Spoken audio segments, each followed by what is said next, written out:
Good morning, everyone. I appreciate everyone coming out today for some important announcements.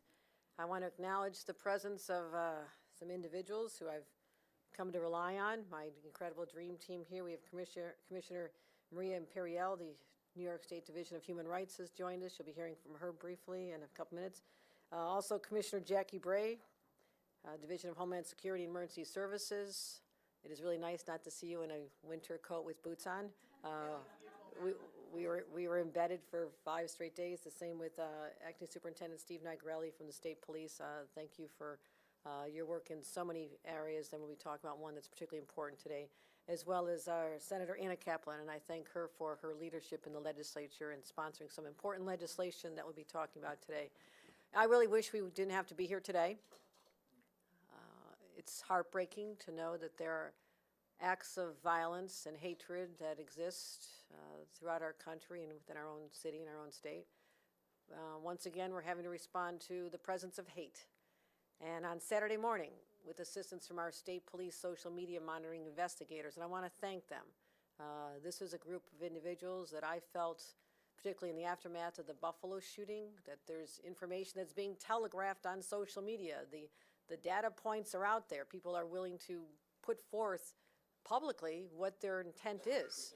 And we need, as a government, to be conducting robust, continuous surveillance.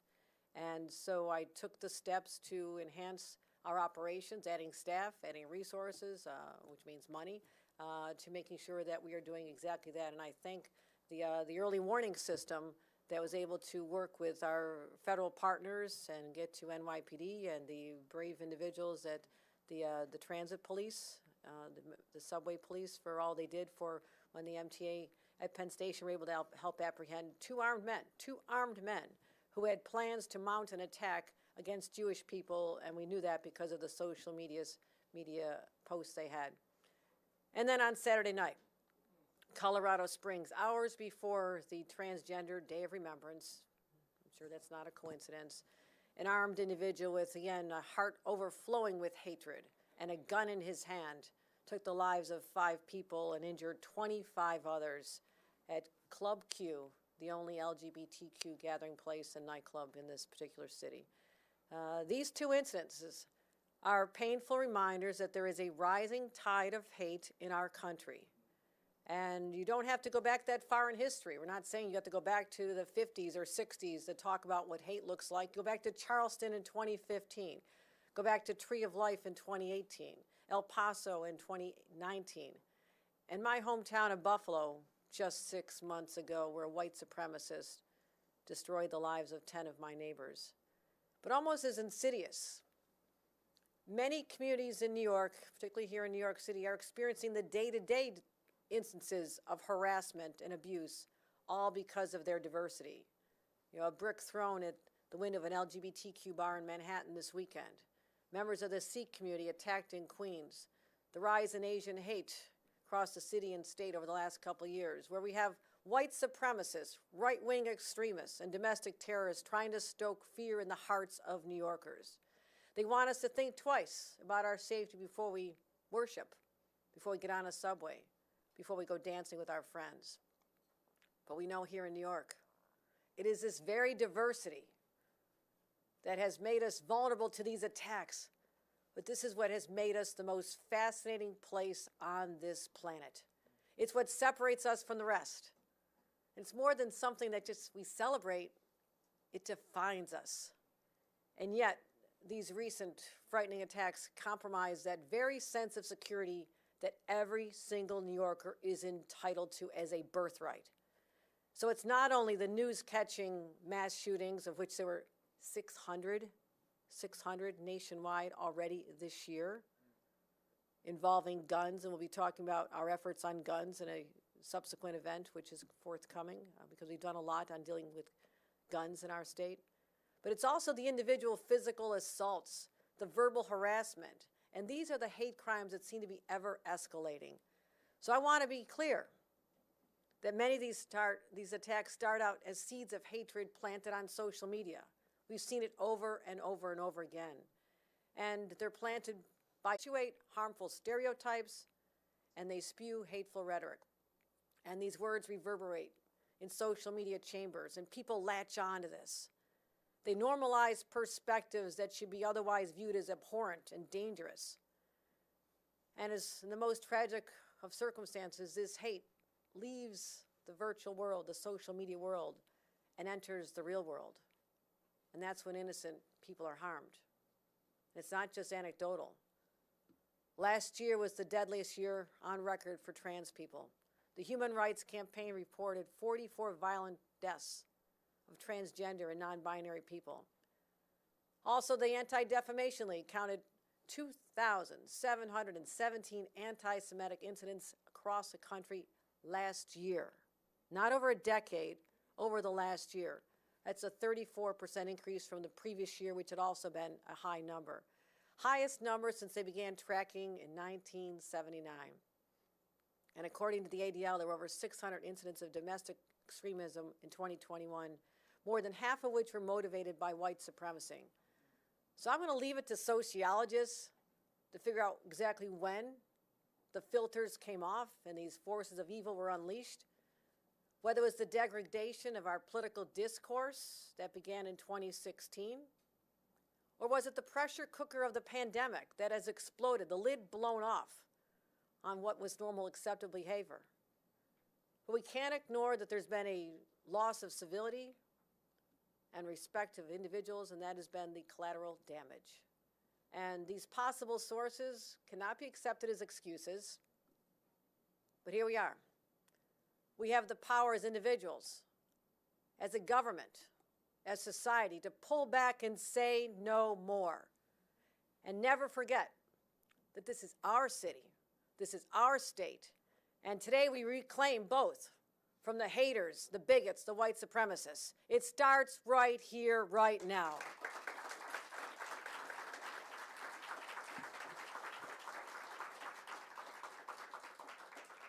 Because New York belongs to the good, not those filled with hate in their hearts. We may not be able to stop them from themselves, but we can stop them from harming others. And that is our imperative. We must protect that diversity and protect individuals against acts of hate and bigotry. Because no Asian woman of any age coming home from work should ever worry about where she stands on a subway platform. No young Jewish boy should ever have to look over his shoulder as he's walking to a yeshiva.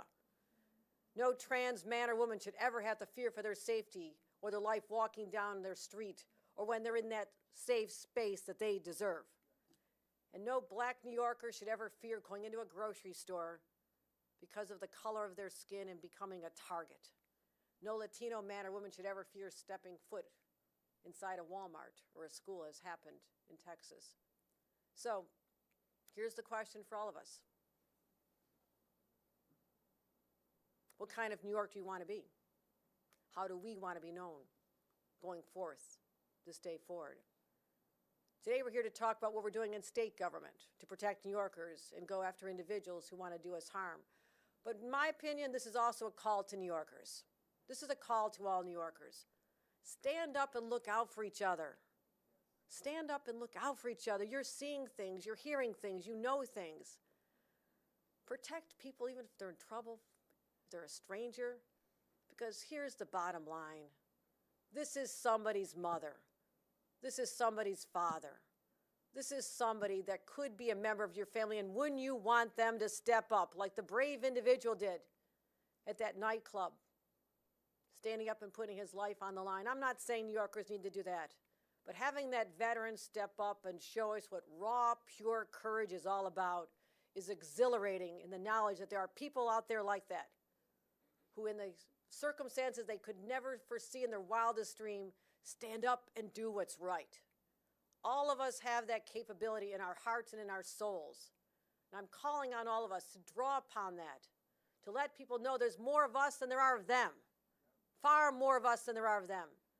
And this is our defining moment, New Yorkers, how we deal with the next day going forward.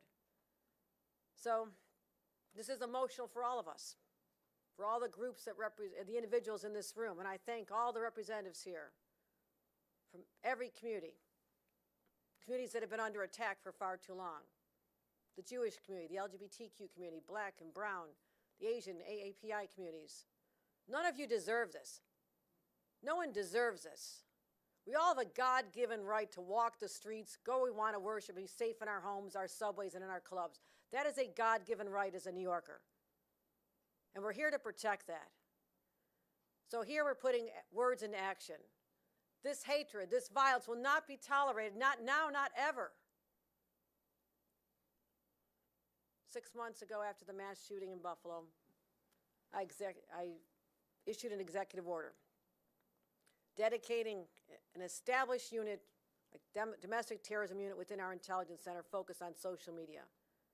And again, I talked about this, but this to make sure we have the best in the nation law enforcement surveillance monitoring websites and chat rooms.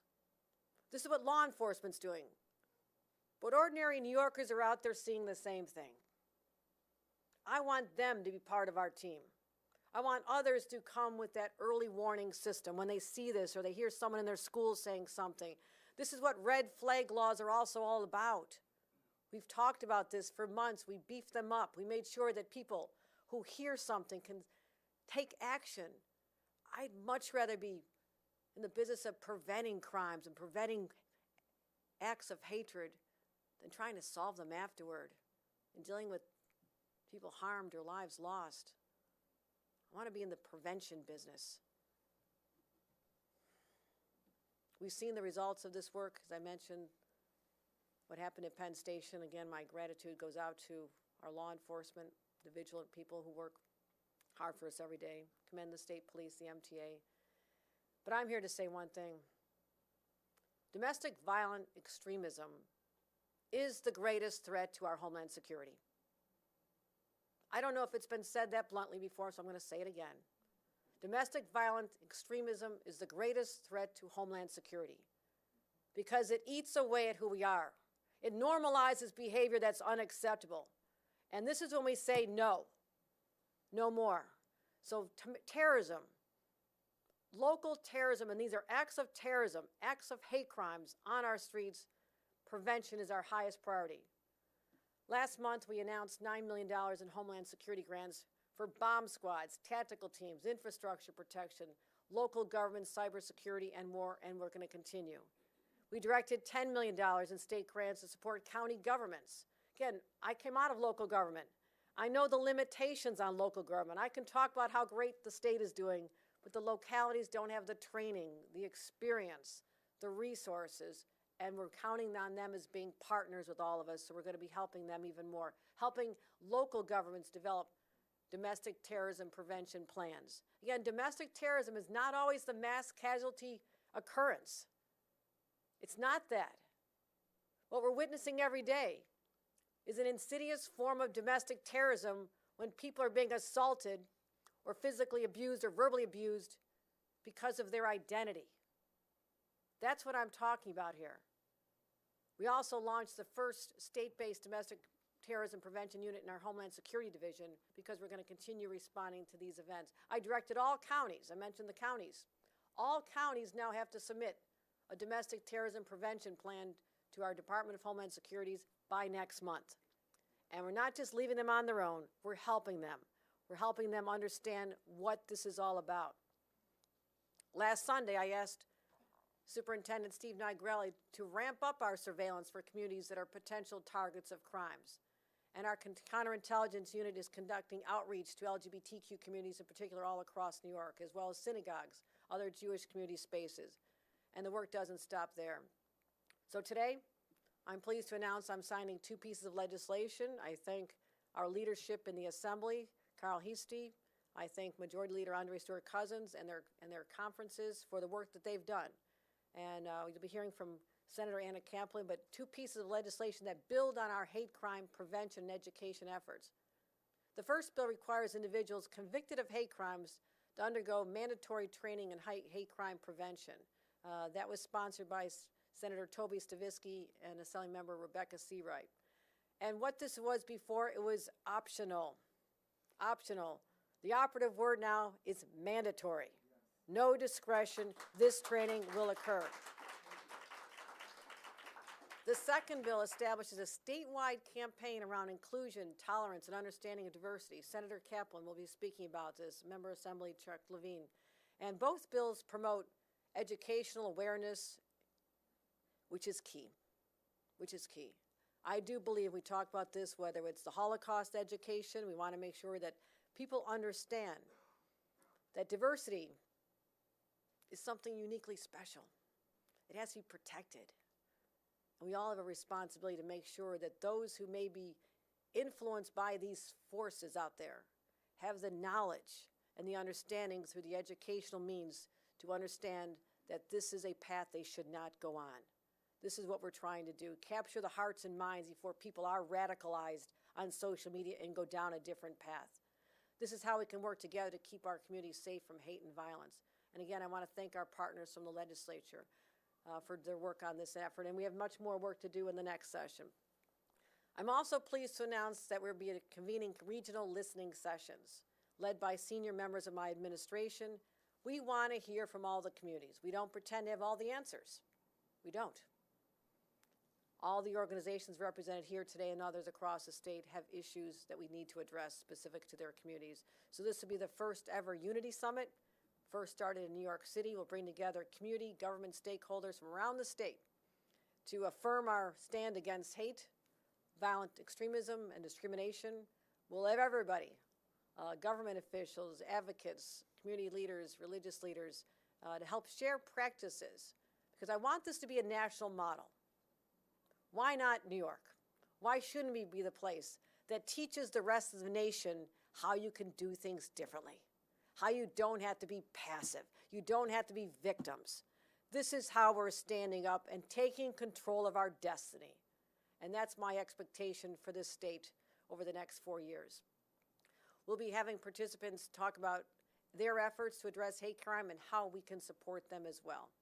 I also remind all the nonprofit and community organizations that CJ Division of Criminal Justice Services, we're seeking proposals. We have right now. If you've not applied, what are you waiting for? This is our Securing Communities Against Hate Crimes program. This has strengthened and prevented a lot of our efforts. We've awarded already $83 million to over 600 nonprofit organizations to date. And right now we have $50 million. $50 million on the table to help organizations right now apply for them.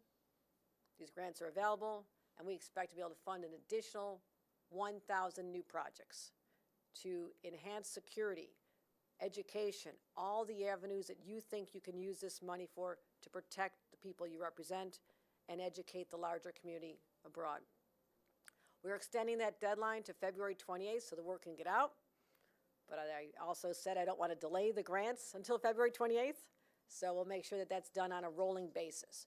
So start applying, get information on how to apply for those as well. So we have some bills to sign. We want to hear from some more people. But my friends, this is our moment. We'll be defined by how we respond in this moment for generations to come, because this can be used and looked back upon through history as the turning point when this form of hatred and bigotry was rejected by the larger masses as a whole, where all New Yorkers stood up and said, we are the same family. We think a lot about family this week. It's Thanksgiving week. Thanksgiving week. Clearly I'm not anywhere cooking. That's probably a good thing. But this is what unites us, not just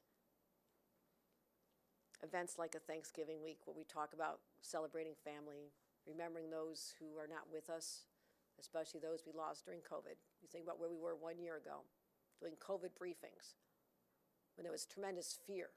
Omicron hadn't even been named as a variant yet, and we didn't even know what we were in for this time last year. But we were saying, get out there, be prepared, take action to protect yourselves, get the vaccines, get tested, take care of your families before you travel. The messages are the same this year. But look how far we came as a state. We stood up. We emerged stronger. We know that there's disparities and inequities that existed in our healthcare system between Black and brown communities, but all this allowed us to stand up and say, we went through a crisis together. We got through the pandemic together, New Yorkers. This is a crisis. This is a crisis that is eating away at the health of our state. This is a pandemic, and every one of us has the role to play. From this day forward, ask yourselves, did I do something to help spread the love that should be part of who we are as New Yorkers? And I do believe, I'm optimistic about this state. I truly am. I believe that there's so many people of goodwill and heart and compassion who are in positions of authority and power, just like the people in this audience and in government. And that's how I'll be defining and judging my administration as well.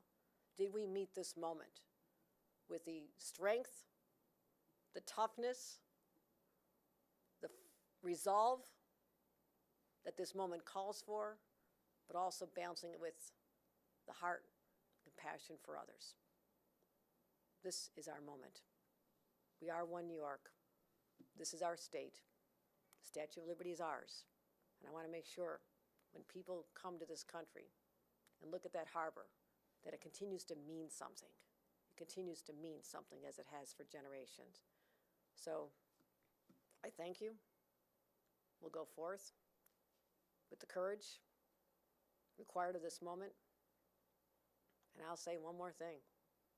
Anybody raises a hand or causes harm to a single New Yorker, you're picking a fight with 20 million others, starting with your governor. Thank you. Thank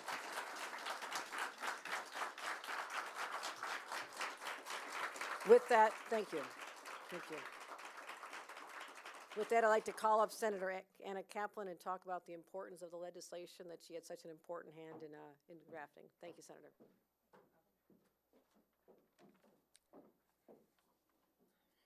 Good morning, everybody. Or is it good afternoon? Almost good afternoon. As the governor said, today is a little bittersweet to be here again together talking about this, the hate crimes. But what I take away from today is that, Governor, under your leadership, and so many people here who are leaders themselves, to come together, to understand what's at stake, and to want to work together to find solutions. I want to thank you, Governor, for signing these really important bills and for your tireless effort and advocacy and leadership in fighting hate crimes in New York.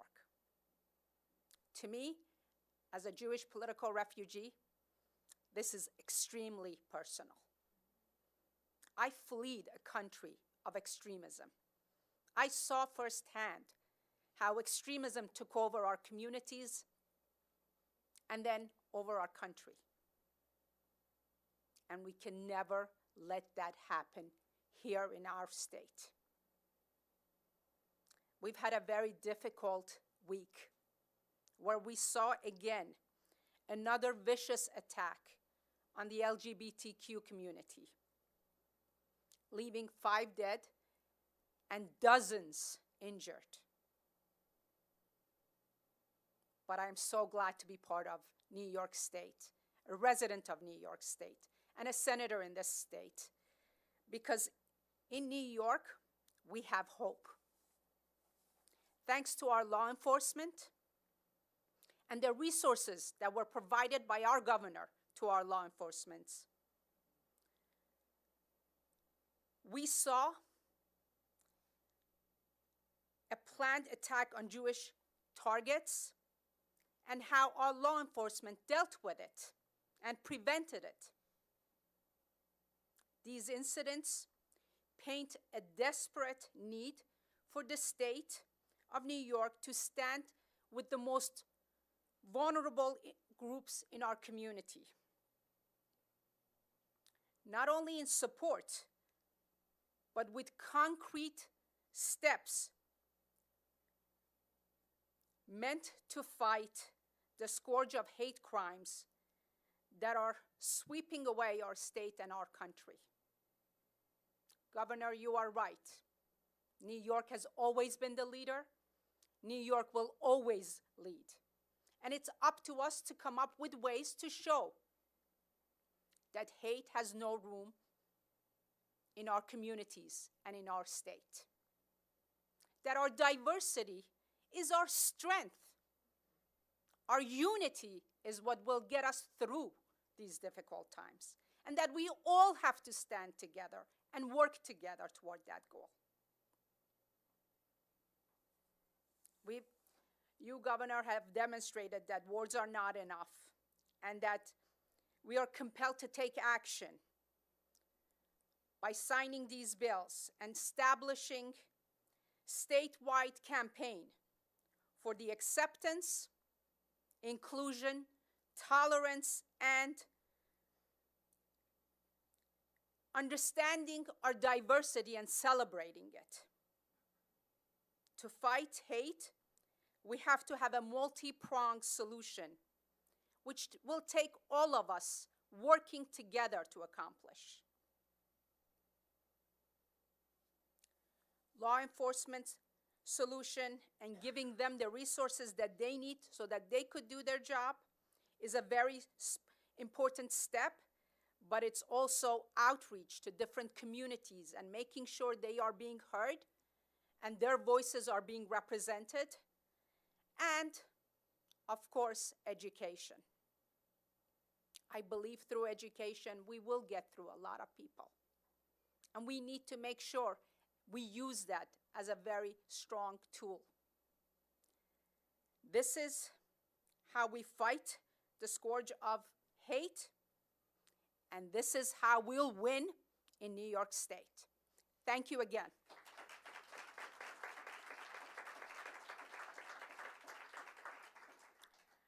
I have the pleasure of introducing our Commissioner, Maria Emperor-Real, to come up and say a few words.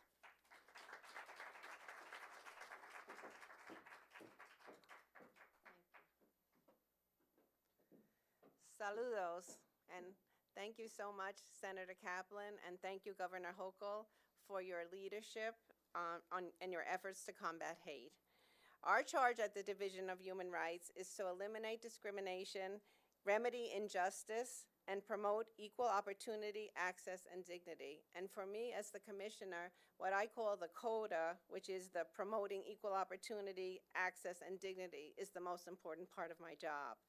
It's our duty to ensure that everyone, no matter what color they are, or who they love, or what they believe, can feel safe when they go to work, or go shopping, or visit a restaurant, or a house of worship, or send their kids off to school, or go dancing at nighttime.